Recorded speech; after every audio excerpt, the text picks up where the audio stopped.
Scholars lie to you. They hide the embarrassing final exits of historical icons to protect their fragile legacies. You won't find a profound departure here. We feature a murderer dropping a fast food pun, an emperor flaunting a god complex, and a genius throwing an interior design tantrum. Prepare for the weirdest, dumbest, and most honest countdown ever compiled. It gets pathetic. 1. Union General John Sedgwick stood tall on the bloody battlefield and mocked his own soldiers for ducking incoming bullets. He announced the enemy couldn't hit an elephant at this distance, right before a sniper round struck him right in the face.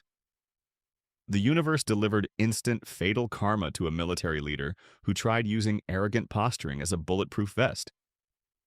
He refused to acknowledge the imminent danger, treating the active war zone like a harmless playground. He transformed into a delusional tech founder, denying the company faces bankruptcy a second, before federal agents kicked down the boardroom doors and seized the physical servers. His bloated ego wrote a check his biological skull couldn't cash. He mocked the Reaper and caught lead. Instant facial recall. 2. A dying British monarch ignored comforting small talk about a lovely seaside vacation and growled out 2 words of deep hatred for the town of Bognor. King George V ruled a sprawling global empire, yet he used his majestic final breath to leave a 0-star travel review for a mediocre beach town. He harbored petty grievances instead of delivering profound wisdom to his royal heirs.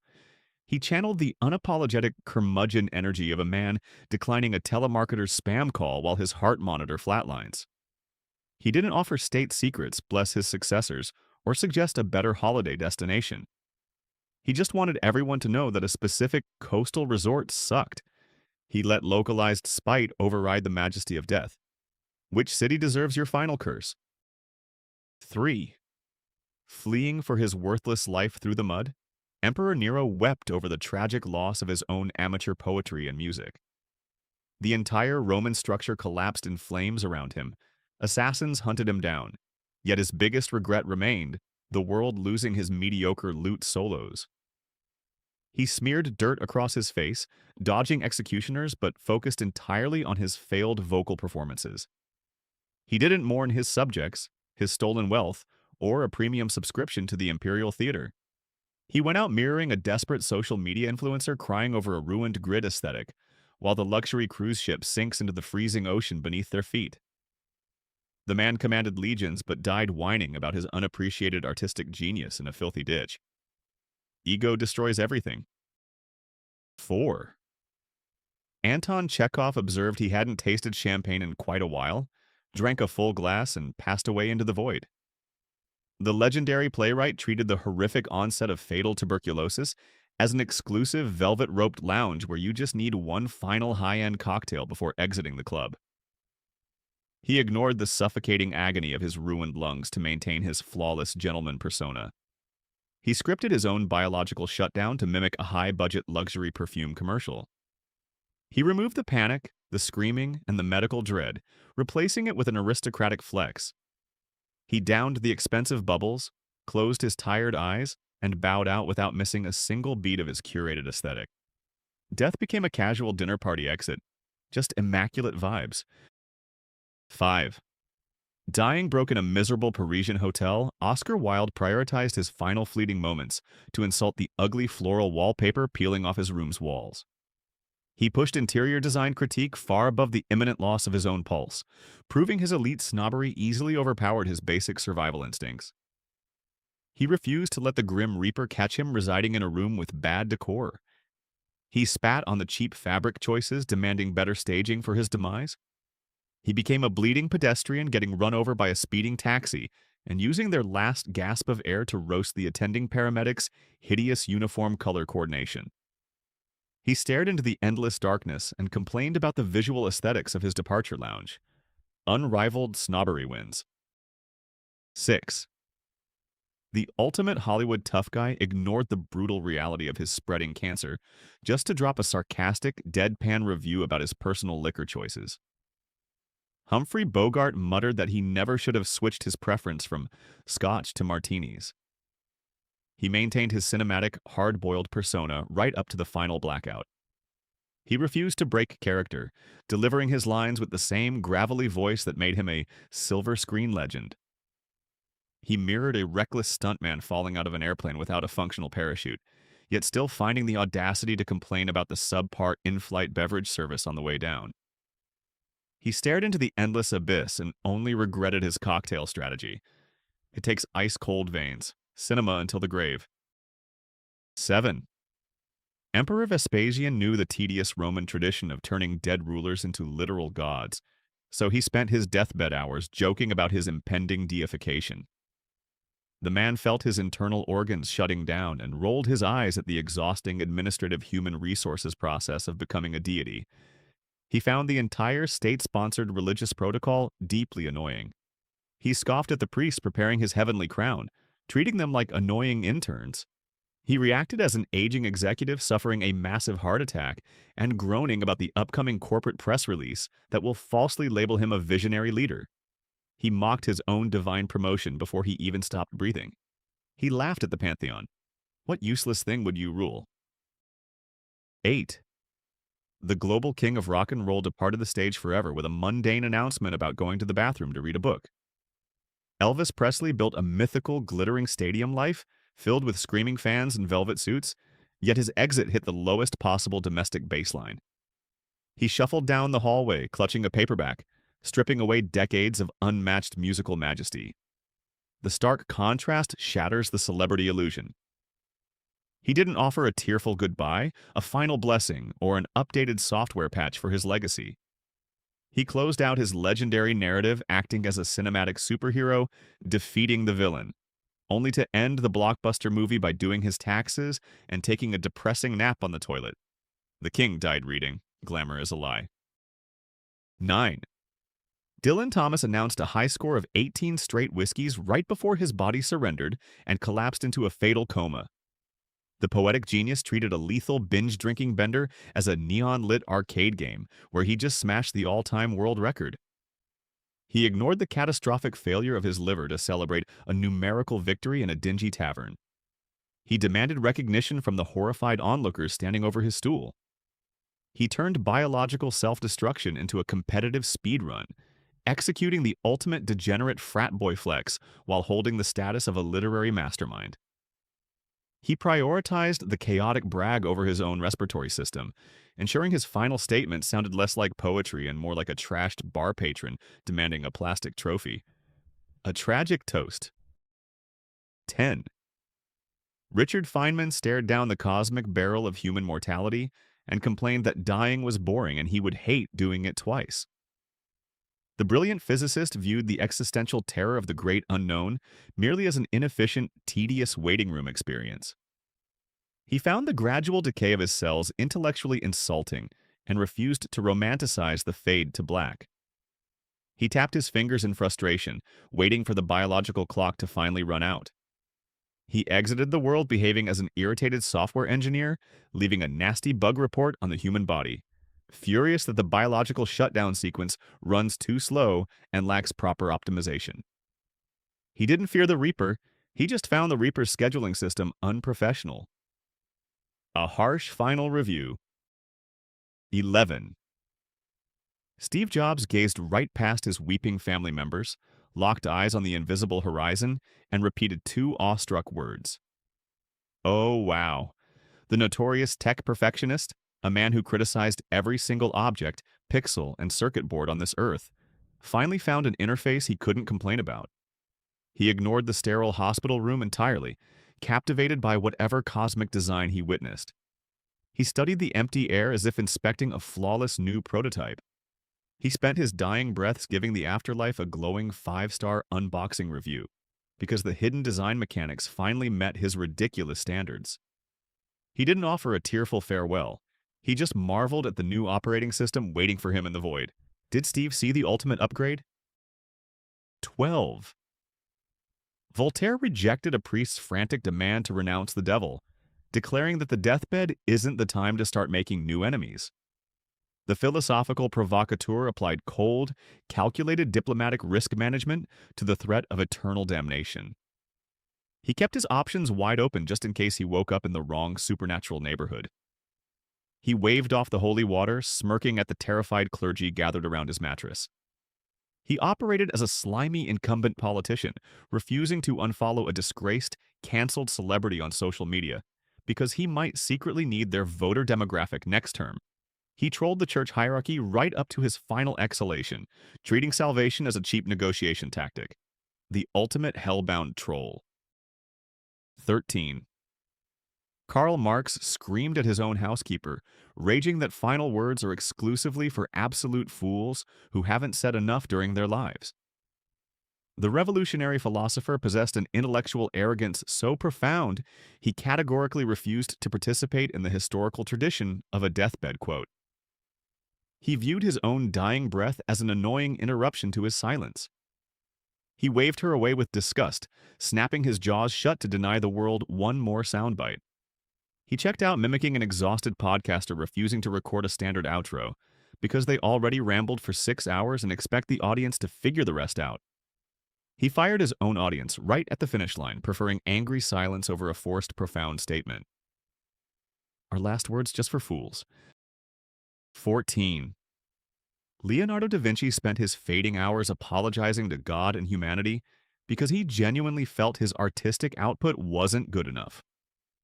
The most uniquely talented human in recorded history experienced a catastrophic, delusional case of imposter syndrome right at the ultimate finish line.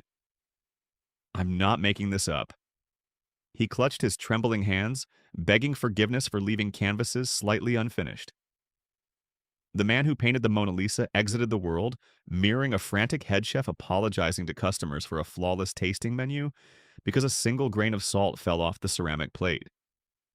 He possessed unparalleled genius, but still died, feeling like a fraudulent underachiever who wasted his potential. He broke his own brain chasing impossible standards. Perfectionism is a fatal disease. 15. Strapped down for lethal injection, James Teiberger delivered a sweet, heartfelt tribute to his grieving family, paused dramatically, and said the word potato. He short-circuited the suffocating gravity of a state execution by tossing an out-of-context root vegetable into the official historical record. He shattered the tension of the death chamber, leaving the warden and guards staring at each other in bewilderment. He stared unblinking at the ceiling, letting the silence stretch before dropping his verbal bomb. He performed a biological system crash, imitating a sophisticated artificial intelligence model, glitching out at the climax of a tragic prompt, and spitting out a randomized grocery store item. He ruined the solemnity of his own demise with baffling nonsense. A starchy malfunction. 16. A notorious con artist deflected a priest's solemn bedside visit by questioning why he should agree to die since he hadn't tried it before. Wilson Misner treated biological failure not as an unavoidable scientific reality, but as an overrated mainstream trend he simply refused to participate in. He waved off the prayers, demanding a logical pitch for why he should accept the grave. He shut down the clergyman by adopting the persona of a pretentious hipster, refusing to download a viral app because he hasn't verified if the digital experience is worth his precious time. He tried to fast-talk his way out of cellular death through sheer contrarian arrogance. He scammed his marks, cheated the system, and tried bluffing the Reaper with a sarcastic smirk, denying the inevitable. 17. Mata Hari refused a standard military blindfold, flashed a blinding smile at the loaded rifles, and blew a theatrical kiss to her own executioners. The convicted spy turned a brutal state-sanctioned execution into a glamorous red carpet photo opportunity, treating the terrified firing squad like her personal frantic paparazzi. She stood tall against the wooden post, refusing to flinch as the soldiers nervously aimed their weapons. She channeled the chaotic energy of an employee getting fired from a corporate job and using the exit interview to relentlessly flirt with the human resources manager before dropping the mic. She directed her own murder scene, forcing the men killing her to remember her flawless confidence forever. Bravery or theatrical delusion? 18. Coco Chanel laid back on her luxurious mattress and instructed her weeping maid to pay close attention, stating this is exactly how you die. The legendary fashion icon treated the brutal biological process of organ failure as an exclusive masterclass tutorial on elegance for her domestic staff. She adjusted her pillows, smoothed out her pristine sheets, and turned her failing heartbeat into a living art exhibit. She engineered her final moments to mimic a viral video creator broadcasting a step-by-step instructional guide on how to shut down your own nervous system. She refused to look messy, weak, or out of control, dictating the staging of her final breath to ensure her brand remained flawless. Iron Grip branding won the day. Perfect posture until the end. 19. Facing the terrifying voltage of the electric chair, James French looked at the assembled reporters and suggested tomorrow's newspaper headline should be French fries. He used the literal humming apparatus of his own horrific destruction to workshop a morbid stand-up comedy routine for a captive audience. He sat strapped in leather belts, ignoring the executioner's hand on the switch, fully committed to the bit. He bypassed all moral accountability, operating as a disgraced corporation hijacking its own catastrophic public relations crisis to drop a viral, self-deprecating meme. He chose the punchline over his soul, leaning into the burn just to secure a phenomenal joke in the morning edition. He died laughing at his own execution. Best morbid joke or just psychotic? 20. George Orwell used his final notebook entry to judge the entire human race, claiming that at age 50, everyone has the exact face they deserve. The dystopian author spent his agonizing days roasting the physical appearance of society as a direct reflection of its deep moral corruption. He coughed up blood onto his sheets, yet still found the bitter strength to insult the basic anatomy of his readers. He looked at the wrinkles, the scars, and the tired eyes of humanity and declared everyone fundamentally guilty. He checked out posing as a bitter private detective, writing a brutal one-star platform review of humanity's collective soul right before deleting the app forever. He didn't offer a message of hope, he just audited our biological ledgers. A brutal final verdict. 21. A prolific serial poisoner stood trembling on the wooden gallows and asked the executioner if the lethal trapdoor was properly secured and safe. Dr. William Palmer, a man about to be legally strangled by the state, suddenly became concerned about localized workplace safety regulations. He tapped the wooden planks with his feet, inspecting the hinges like a paranoid inspector auditing a site. He spent years destroying human bodies with toxic chemicals, but demanded structural integrity for his own execution platform.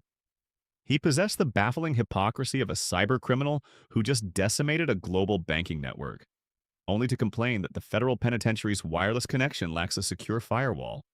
The survival instinct breeds staggering absurdity when the rope tightens. Safety first, right? 22. Thomas Edison woke briefly from a deep medical coma, stared off into the empty corners of the room, and declared it was very beautiful over there.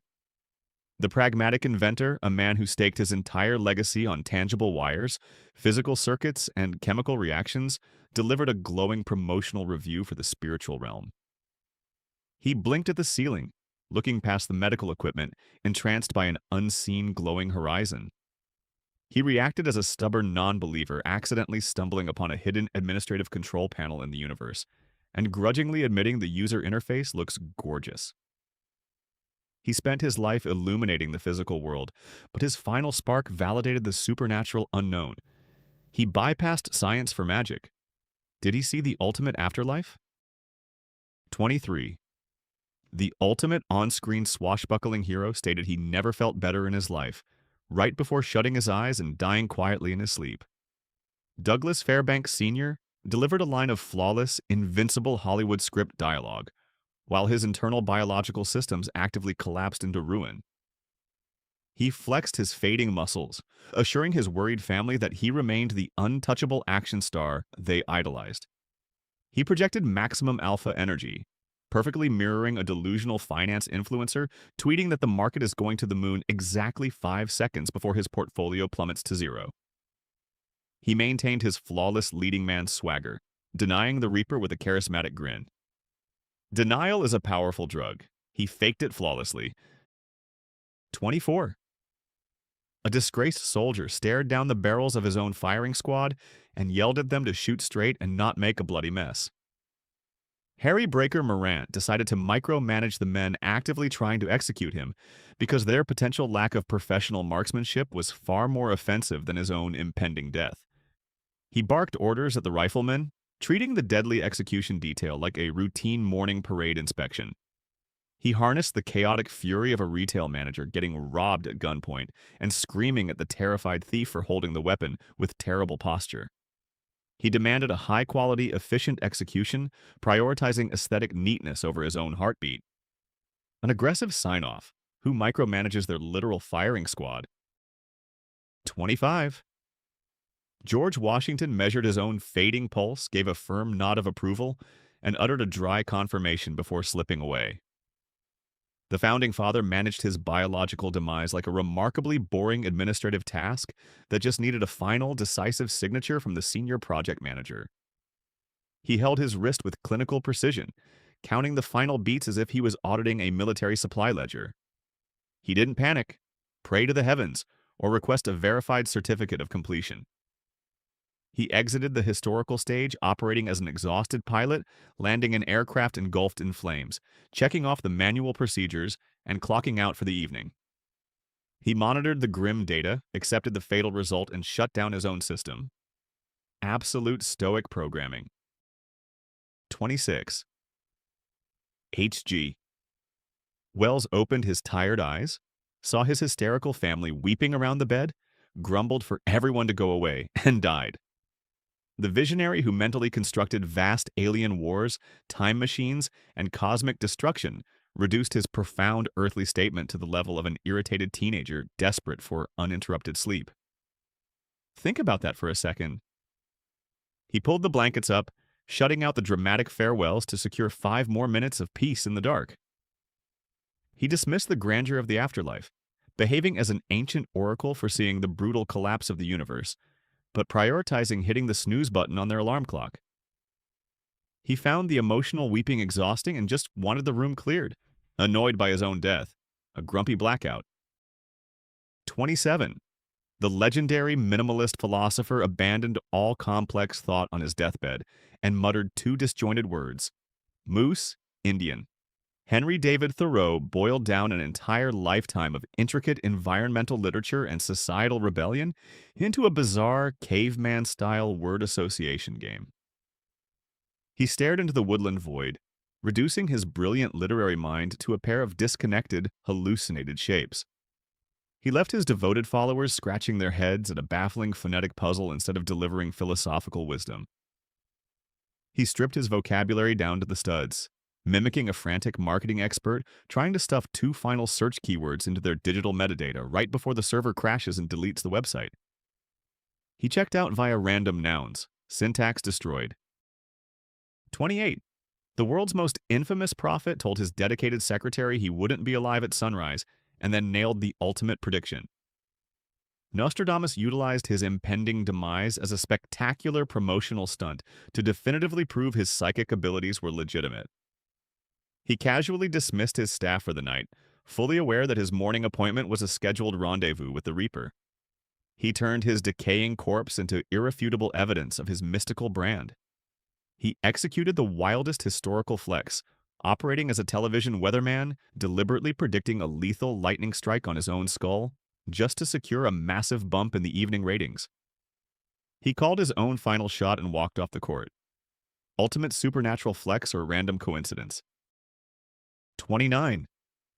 Winston Churchill survived a lifetime of catastrophic geopolitical warfare and relentless stress, only to sigh heavily and declare he was bored with it all. The iconic wartime prime minister treated the terrifying theater of 20th century global conflict as an exhausting film franchise that dragged on for far too many sequels. He stared at the ceiling, fatigued by the relentless demands of history, waving away the spectacle of human existence. He closed his eyes, imitating a cynical gamer finishing a grueling 100-hour campaign, skipping the emotional final cinematic, and complaining online that the main plot was mediocre. He conquered the world's darkest hours and ultimately found the entire experience tedious. He just wanted the credits to roll. Fatigue defeats everyone. 30. The legendary whiskey titan lay dying from a severe toe infection caused by kicking his own heavy metal safe. Yet his final raspy request was a polite demand for one last drink. Jack Daniel lost his life to a petty temper tantrum over a locked door, but he still managed to drop a flawlessly branded promotional slogan at the buzzer. He croaked out the order to his bedside attendants, ensuring his final breath smelled exactly like the distillery he built. He secured his corporate legacy, acting as a fast food executive, getting run over by a delivery truck, and demanding a side of crispy nuggets while bleeding out in the ambulance. He ignored the burning gangrene traveling up his leg, focusing entirely on a fresh pour of his own inventory. Corporate branding wins. 31. Jean-Philippe Rameau interrupted his own sacred final rites just to scream at the attending priest for singing out of tune. The obsessive composer risked his eternal spiritual salvation solely to correct the awful vocal pitch of the clergyman, trying to bless his dying soul. He groaned in physical agony, but still mustered the furious breath to conduct the chaotic hymns echoing around his mattress. He prioritized musical theory over heaven, behaving as a critical patient stopping their own emergency open heart surgery to lecture the terrified surgeon on their uncurated streaming playlist. Seriously, he demanded flawless audio for his funeral, roasting the pitch of his own salvation. He refused to let bad acoustics accompany him into the great beyond. The pitch must be perfect. 32. The flamboyant, dramatic actor scoffed at his grieving friend's comfort, declaring he refused to die because the concept was far too conventional for a Barrymore. John Barrymore denied the fundamental biological reality of human death simply because it felt too mainstream, basic, and boring for an elite celebrity to participate in. He waved his hand theatrically, dismissing the Grim Reaper as if death was an insulting script rewrite pitched by a hack. He rejected mortality, mirroring an obsessed social media star refusing to acknowledge the aging process because wrinkles don't align with their lucrative sponsored skincare contracts. He trapped himself in an impenetrable bubble of theatrical ego, treating his fading heartbeat like an optional subscription service. Is dying too mainstream for actors? Hold on. Cut the audio track for a second. I'm dropping the script right here because the sheer volume of historical arrogance in these files is giving me a migraine. We've seen kings complaining about beaches and geniuses whining about wallpaper, but I refuse to read another word without crowning an undisputed king of the absurd. The trophy goes straight to James Tyberg, the potato guy, because while every other bloated ego on this list tried to sound cool, profound, or brand safe, he intentionally shattered the universe's logic with a solitary root vegetable. He stood on the edge of oblivion and delivered a starchy punchline that ruined the state's dramatic execution narrative. He didn't fight the system, he glitched it out of existence. Before we hit the final champion of bad habits, tell me, are humans majestic or biological comedians? 33. King Zog survived 55 assassinations, dying comfortably in exile. He ignored his lost kingdom to demand his staff bring him his new cigarettes. Death doesn't transform us into wise philosophers, it distills us into our most unapologetic, stubborn forms. We don't evolve at the finish line, and we just stop pretending to be polite. The ultimate historical showdown is on. Drop the name of the biggest idiot or the most savage final quote in the comments. The most ruthless, accurate comment gets pinned next video. Let the chaos begin.